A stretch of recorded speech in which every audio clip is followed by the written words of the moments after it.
Radio Idola. Radio Idola. We've got the spirit.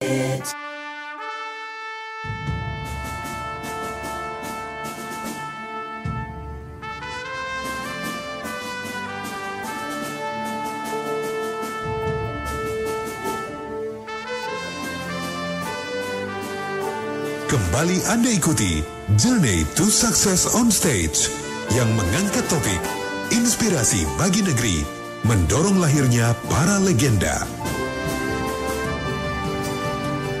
Disiarkan live dari Hotel Gracia Semarang.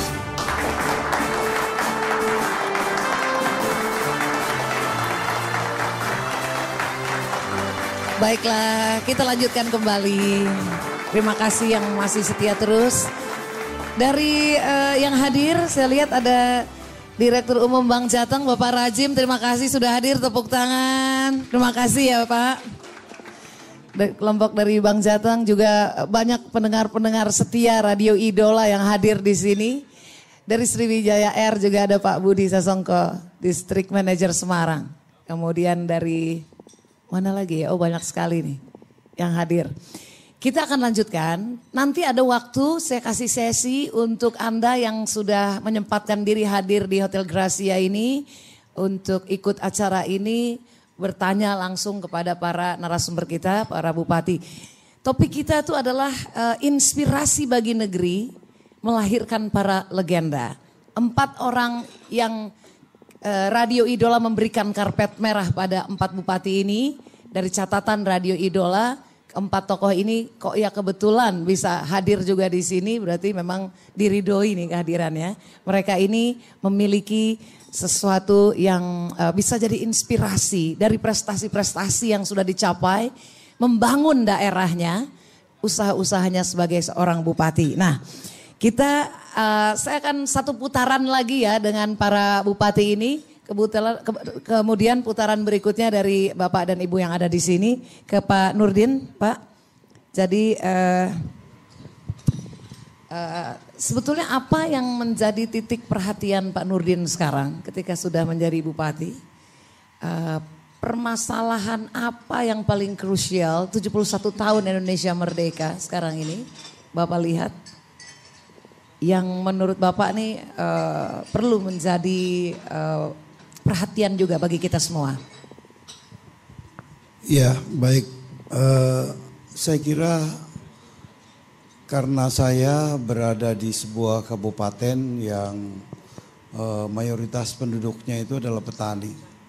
74% adalah petani dan nelayan. Nah saya di mana-mana sering mengatakan bahwa 71 tahun Indonesia merdeka, kita belum mampu membayar budi baik para petani dan nelayan kita. Artinya orang-orang itulah yang membesarkan kita, baik untuk karbohidrat ya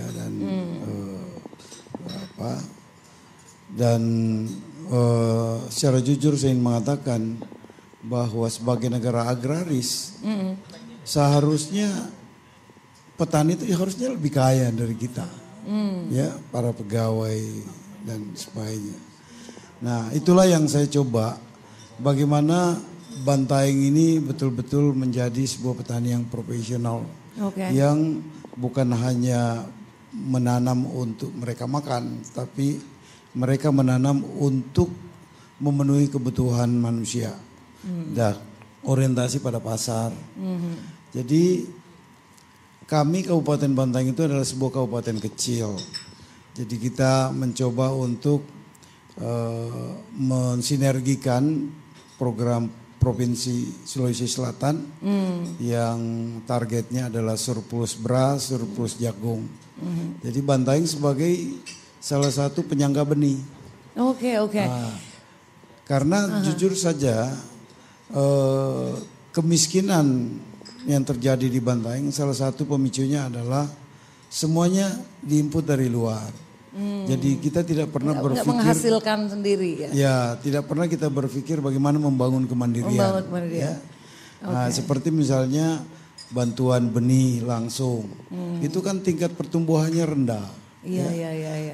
Yang kedua adalah mereka setiap panen raya harganya pada jatuh. Tidak ada yang mampu untuk menolong. Ya. Nah disinilah kami berperan mencoba untuk membuatkan jembatan masyarakat petani kita untuk bisa terus meningkatkan produktivitasnya dan dia memiliki jaringan pasar. Ya alhamdulillah 7 tahun kalau kita lihat Bantaeng itu hampir tidak jarang lagi yang terdengar orang lomba-lomba menjadi pegawai negeri. Mereka rata-rata untuk bagaimana mengoptimalkan lahan yang mereka miliki. Jadi petani. Ya. Tapi itu rencana Pak Nurdin itu di atas kertas apakah berjalan mulus gitu? Sebenarnya ini bukan rencana, inilah hasil yang kita sudah capai sekarang. Sudah, berarti jalannya mulus waktu itu? Seperti misalnya di sepanjang pesisir. Kita kenal bahwa kalau kita mau lihat kantong kemiskinan itu ada di pesisir Pak. Ya. Nah 22 kilometer Bantaeng itu adalah salah satu penghasil rumput laut. Ya, rumput laut ini bukan hanya untuk ekspor tapi ini juga bahan baku untuk beberapa produk-produk UKM. Oke. Dan alhamdulillah kalau kita lihat dulu rumahnya gubuk-gubuk, sekarang udah berubah sedikit demi sedikit. Dan yang kedua pemerintah juga terus mendorong.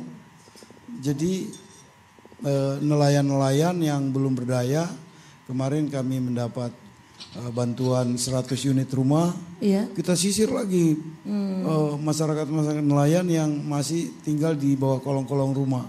Masih ada itu? Ya itu kita pindahin.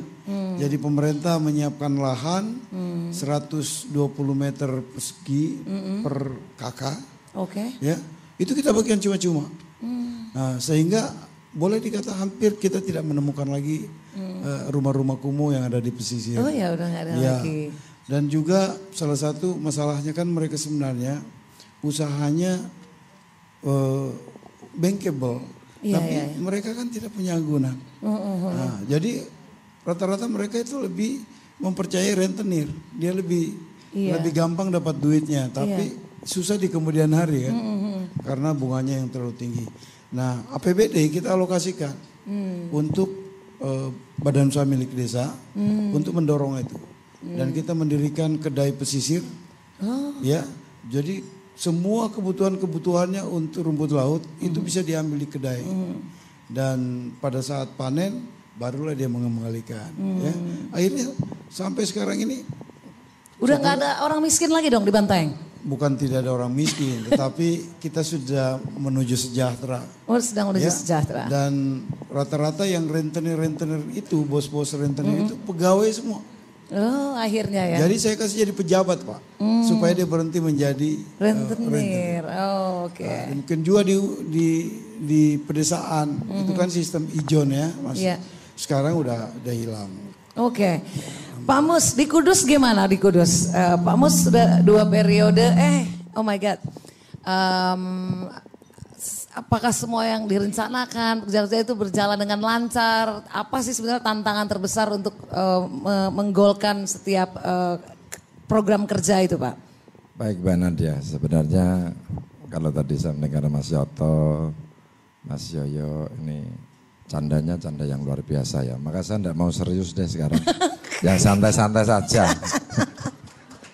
Ini selamat datang ini sohib-sohib saya dari APBK, terima kasih Mas Kaci. PKL, ternyata PKL pengusaha pedagang pasar ini setia sama saya. Ternyata setia ya? Juga, iya. Wow luar biasa.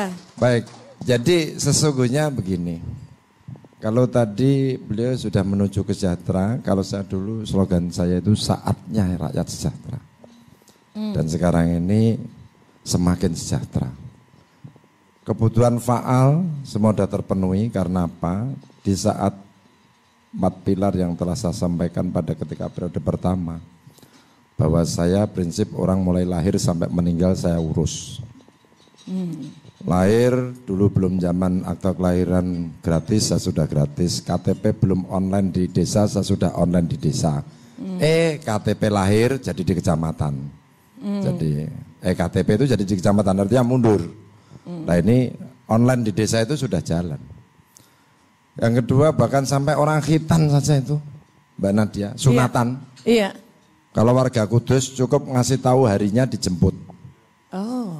Bebas tanpa APBD. Keluarga Kudus ya. Ya, tapi kalau ada yang dari luar Kudus, Bojonegoro nek Kamban daerah ditempor ke Kudus saja. Apalagi Batang itu ya. Jadi sunat itu gratis. Yang tidak gratis itu hanya untuk nikah. Meninggal dapat santunan kematian. Ya pendidikan gratis SD, SMP, SMA, SMK. Bahkan saya tetapkan bahwa Kudus ini menjadi paku bumi pendidikan. Paku bumi pendidikan. Paku bumi pendidikan. Kenapa saya katakan itu?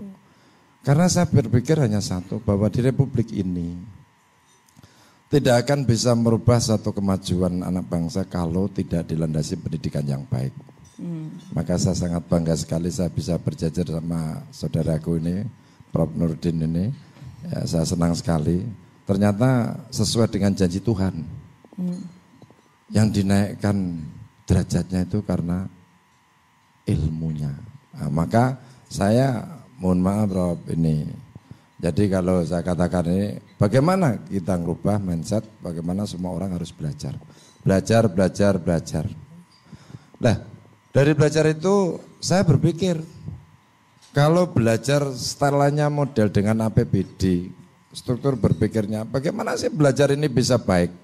Kan pasti ada 3 hal yang menurut saya. Bahwa bagaimana sarana prasarana terpenuhi, bagaimana SDM tenaga pendidiknya itu harus baik, bagaimana kurikulumnya ini baik. Nah, ketika saya berpikir bahwa saat ini semua dulu orang rame-rame wajib belajar 9 tahun. Saya melihat, loh untuk angka partisipasi kasar di tempat kami ini udah hampir selesai. Kenapa mesti harus pakai 9 tahun? Saya tetapkan, Republik ini belum rame-rame menetapkan wajib belajar 12 tahun. Kudus itu 2009 sudah. Oh. Jadi kadang-kadang saya tuh juga jengkel. Wong dulu saya sudah aja tidak ada yang ngabarkan, kok sekarang orang rame-rame gitu. Nah, ya toh. Nah, ini kan hanya karena soal beritanya saja. Makanya bagaimana satu bisa supaya ini didolani Indonesia ini mendengar. Gitu. Waktu itu Pak Menteri Pendidikannya itu masih Prof. Bambang Sutibyo. Saya dires 2 jam. Mas sampean guru ya? Ya, guru asuransi saya bilang. Ya toh. Nah, karena saya menetapkan, loh kamu itu gimana nasional belum menetapkan, kamu perda sudah kamu tetapkan gimana? Ya karena PK-nya sudah selesai dan tidak ada persoalan. Nah, alhamdulillah. Nah, setelah itu saya berbicara tentang kurikulum, sarana prasarana. Mungkinkah APBD kami untuk membuat gedung yang bagus, sarana yang bagus? Karena begitu Pak Presiden saat ini, Pak Jokowi itu menetapkan Indonesia menjadi poros maritim. Aku mikir lagi.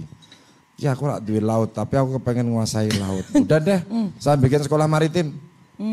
Berapa bikin simulator itu, berapa puluh miliar itu. Alat-alatnya berapa puluh miliar. Lah gampang tongkon yang suke. Saya bilang, tetangga kita kaya dan kita ini kan biasa prospek. Dulu di asuransi itu hanya modal stop map sama stempel aja pulang bawa cek kok. Nah, sekarang ini udah pakai emblem, punya kekuasaan kok, udah bisa cari duit ya salah ya. Makanya jangan susah jadi bupati. Nggak boleh susah. Artinya cari duit untuk rakyat.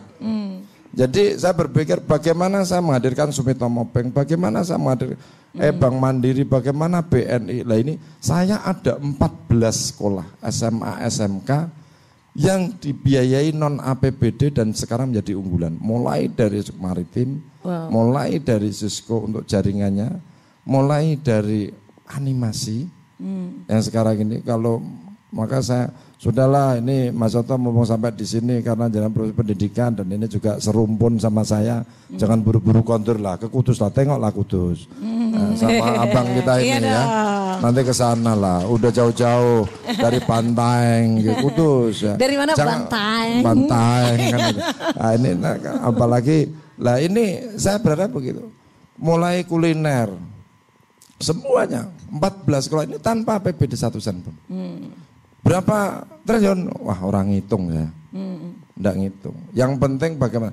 Lah kurikulumnya bagaimana kita hadirkan profesional-profesional. Sampai hari ini saya bersyukur bahwa tenaga-tenaga itu begitu masuk. Bahkan sekarang itu dari Indonesia Timur, dari mana itu pada ada sekolah di sana. Yang saya pikir sekarang baru ini bagaimana menjadikan mereka itu nyaman di Kudus.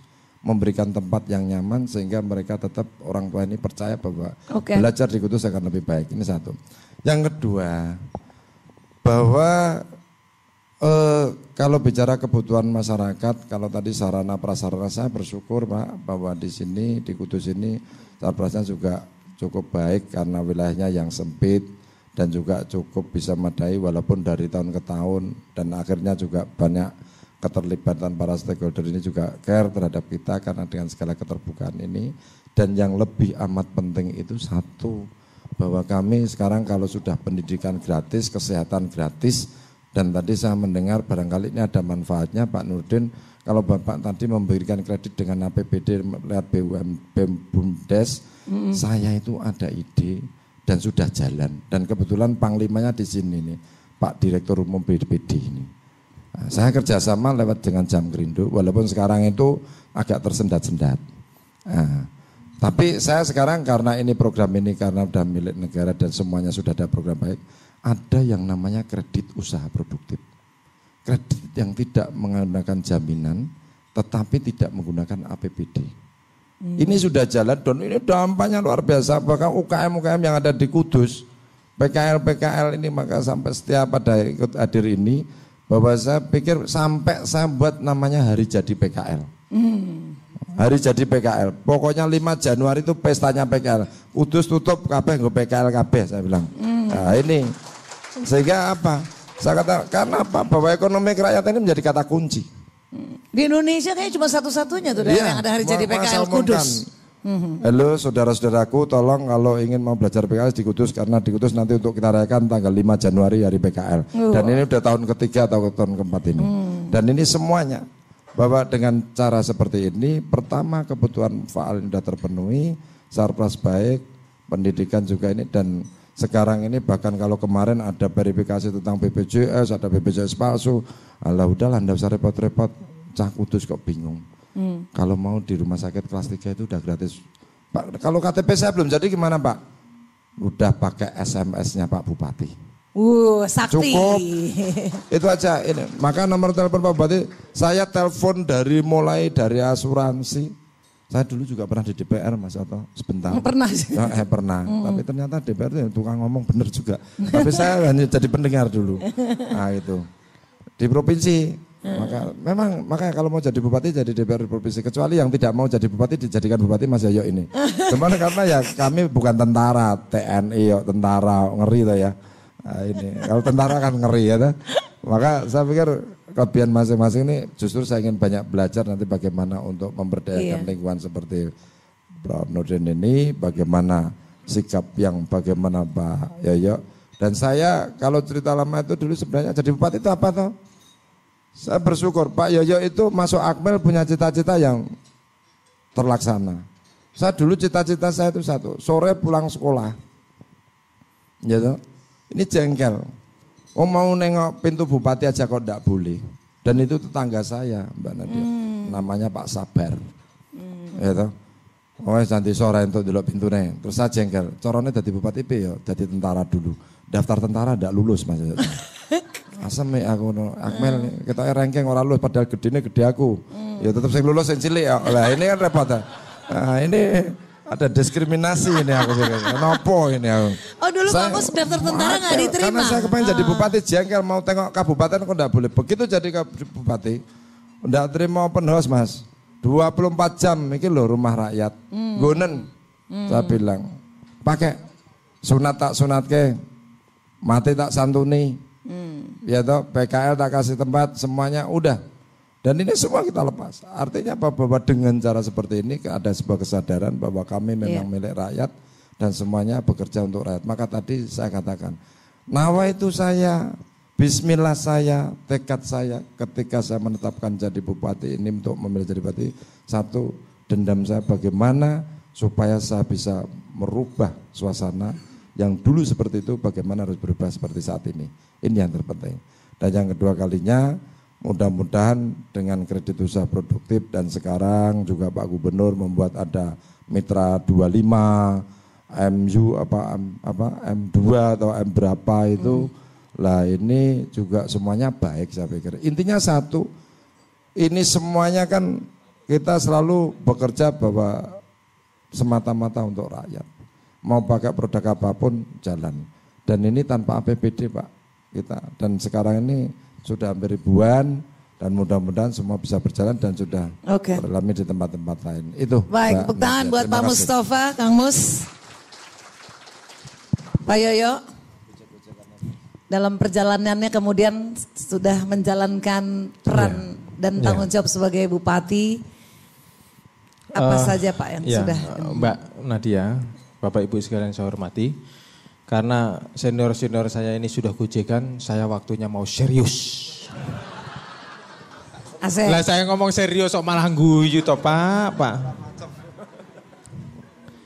Saya mulai diri nih Mbak Nadia. Iya Pak. Saya boleh tanya jawab ke mereka semua. Boleh langsung. Pak, Bu, saya mau tanya satu hal. Mohon maaf ini. Tapi tolong jawab dari hati nurani dan kejujuran saudara-saudara. Untuk semuanya. Sekarang Bapak Ibu pulang kampung semua ke kampung masing-masing. Kan tidak semuanya orang Semarang nih. Pulang kampung masing-masing. Pertanyaannya adalah seberapa besarkah persentase kepercayaan rakyat Bapak terhadap pemerintahan di daerah Bapak? Kalau yang orang Semarang ya di Semarang. Berapa persenkah? Berapa persen kepercayaan rakyat Bapak terhadap pemerintah daerah? Jawabannya di bawah 50%, 50 sampai 60%, 60% sampai 100%. A, B, C, jawab mana? A, siapa yang jawab A? Ngacung. Maaf Pak Direktur nih, saya ngomong kayak gini. Pak Direktur juga harus ngacung. Soalnya sekarang saya narasumbernya Bapak di situ. Mbak, ini ada insentifnya enggak toh?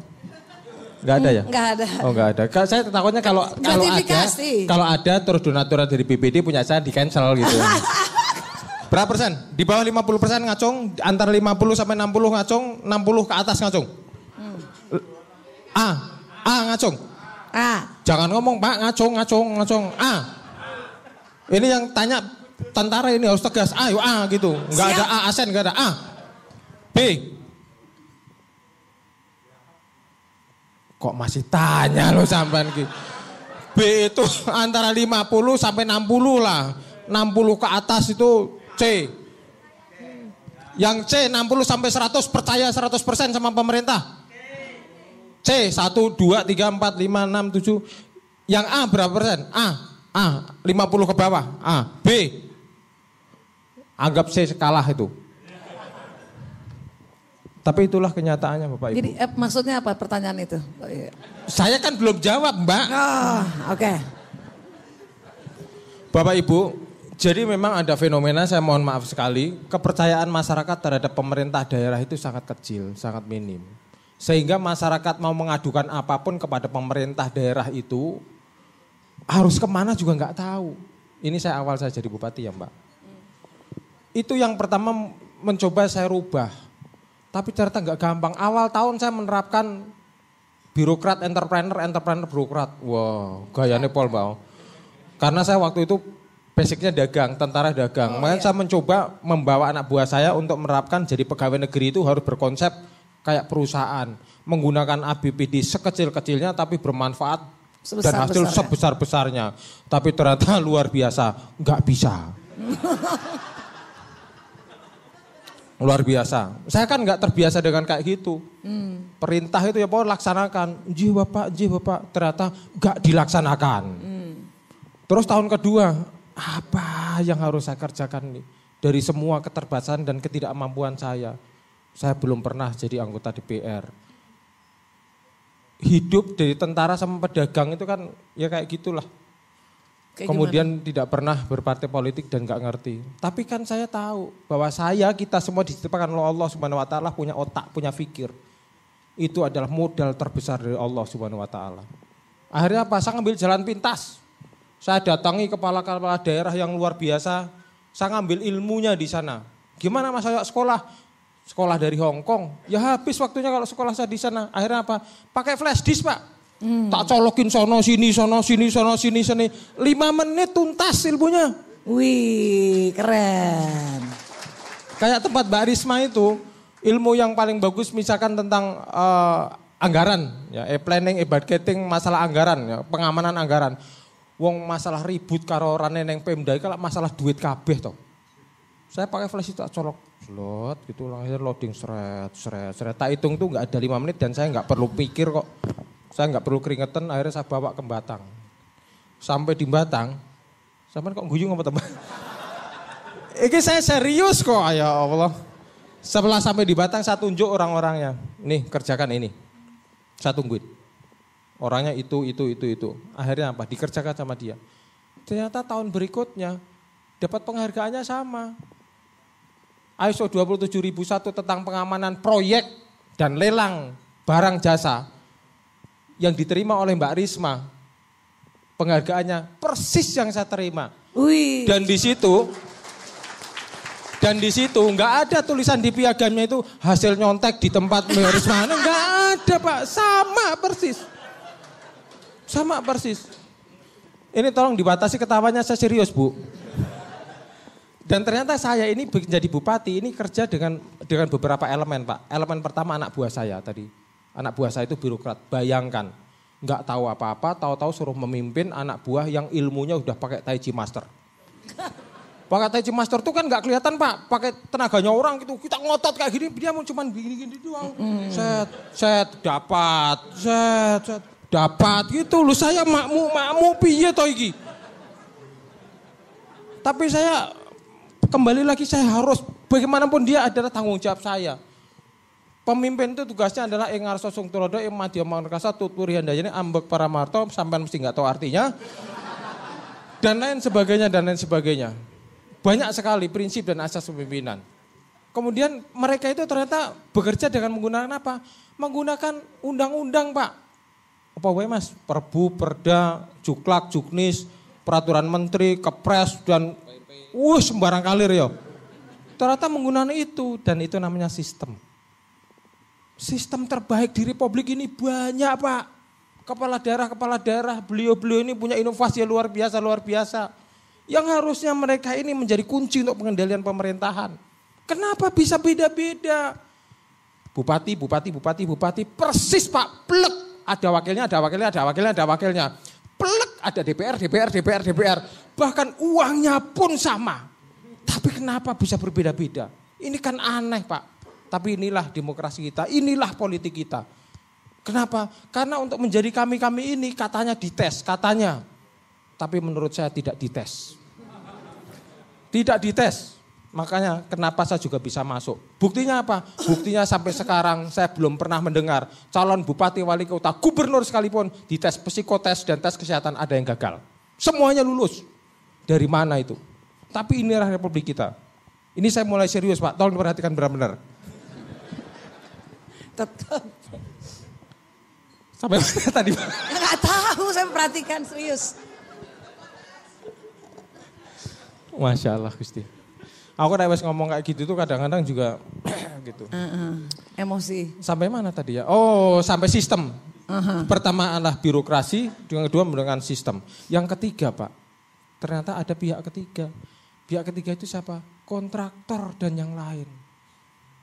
Makanya saya harus amati betul bagaimana memberdayakan semua komponen ini agar bisa menjadi sumber daya yang kokoh di Batang untuk membangun Batang. Mas Contoh ini APBD-nya 3 triliun. Mas Mustafa ini 2 triliun. Sampean? 600 miliar. Karena cuma berapa kecamatan? 8 kecamatan. Kami ini beda dengan Mbak Risma di Surabaya. Kami ini beda dengan Mas Ridwan Kamil di Bandung. Beda dengan Pak Ahok di Jakarta sana. Bayangkan kalau kota kecil tempat saya ini, kalau penyerapan APBD-nya tidak maksimal, mau makan apa rakyat saya? Atau bahkan tidak tertata dengan rapi, mau jadi apa rakyat saya? Makanya saya berpikir keras, bagaimana caranya ini saya mempertanggungjawabkan sebagai bupati, tugas saya yang tadi adalah memberdayakan APBD untuk rakyat kami dengan sebaik-baiknya. Makanya komponen yang 3 tadi kami maksudkan, kami create betul. Walaupun dengan keterbatasan dan kekurangan yang ada pada kami.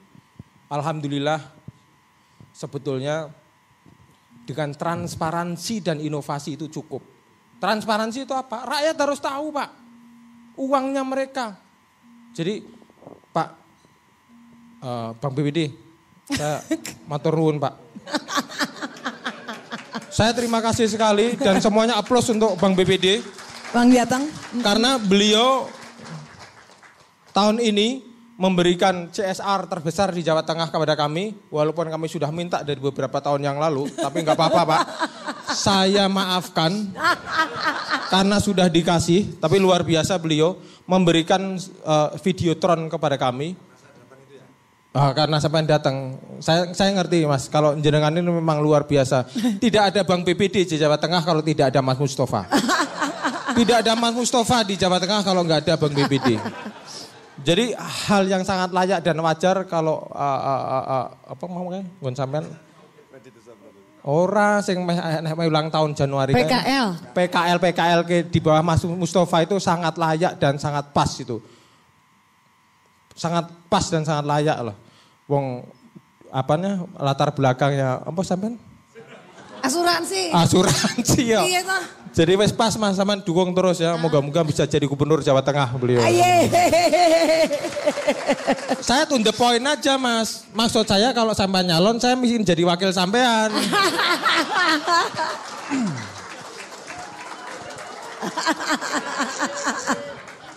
Pak matur nuwun sekali ya BPD. Tapi suruh cepet tuh Pak. Suruh cepet. Saya tinggal 5 amplop lagi loh Pak. Kan wagu toh kalau saya yang berusaha tahu-tahu yang nanti apa menikmati bukan yang kalau menikmati silakan rakyat saya tapi yang motong pitane terus wong kan wagu Pak. Ini luar biasa loh. Videotron itu untuk apa? Videotron itu untuk apa? Bukan untuk nampang bupati saya kayak misalkan 2 anak cukup. Wah, terus apa lagi biasanya bayar pajak. Wah, bukan. Tapi uang seluruh rakyat Batang, uang yang kami kelola di situ dicantumkan ini berkat Bank BPD Jawa Tengah. Jadi di situ rakyat saya bisa melihat 1 kali 24 jam dicantumkan gaji bupati 6 yuto 400. Sampean piro Mas? Sana ya? Ya nggak tahu, sampan yang ini kalau saya kan ngomong aja. Sampan nggak berani ngomong juga nggak ada yang tahu kok. Enggak, uang operasional Bupati Batang 23 juta. Sampan berapa Mas? Sebulan, udah jujur aja nggak apa-apa kok. 50 juta. Sebulan bukan setahun. Saya nggak pernah bulanannya, pokoknya ngitungnya setahun. Coba, nggak pernah diambil coba bayangkan. Udah kaya? 3 triliun Pak. Maaf Mas. Aduh ya Allah Gusti. Uang operasional bupati berapa tapi di situ dituliskan. Di videotron itu nanti ada Pak. Kunker DPR berapa. Untuk membangun jembatan berapa. Membangun gedung berapa dan lain sebagainya. Jadi kuncinya menempatkan rakyat dalam pemerintahan adalah pemegang kekuasaan tertinggi itu mutlak. Bukan pemimpinnya. Okay. Makanya transparansi itu kunci. Inovasi itu harus. Karena dengan transparansi dan inovasi itu ibarat membangun istana dengan landasan yang kokoh. Tapi hanya transparansi saja tanpa inovasi. Atau sebaliknya inovasi saja tanpa transparansi itu bohong Pak. Ibarat membangun istana di atas pasir yang gampang sekali runtuh. Wah luar biasa gitu, Pak Yoyo. Dari tentara loh ngomongnya ya, pinter banget. Karena ternyata kalau udah serius ya Pak Nurdin ya, keren banget ya. Aha. Luar biasa Pak Nurdin ya tadi sampai gini-gini terpukau. Ilmunya baru keluar, tadi awal-awal belum ya kan. Oke ilmunya keluar. Kang Yoto dari Bojonegoro. Nggak bisa ngomong lagi udah dihabisin semua. Enggak, ada mau ditanya apa? Apa tantangannya, hambatannya? Mari kita dukung Pak Mustafa dan Pak Yoyo. Ya udah kalau kita break dulu kalau gitu Kang Yoto. Setelah ini kita kembali lagi tetap bersama kami.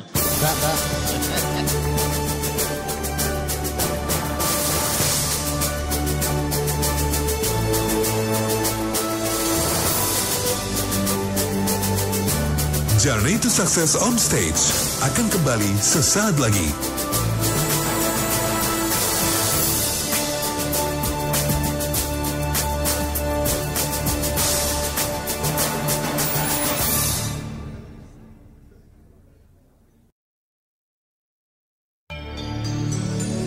Radio Idola.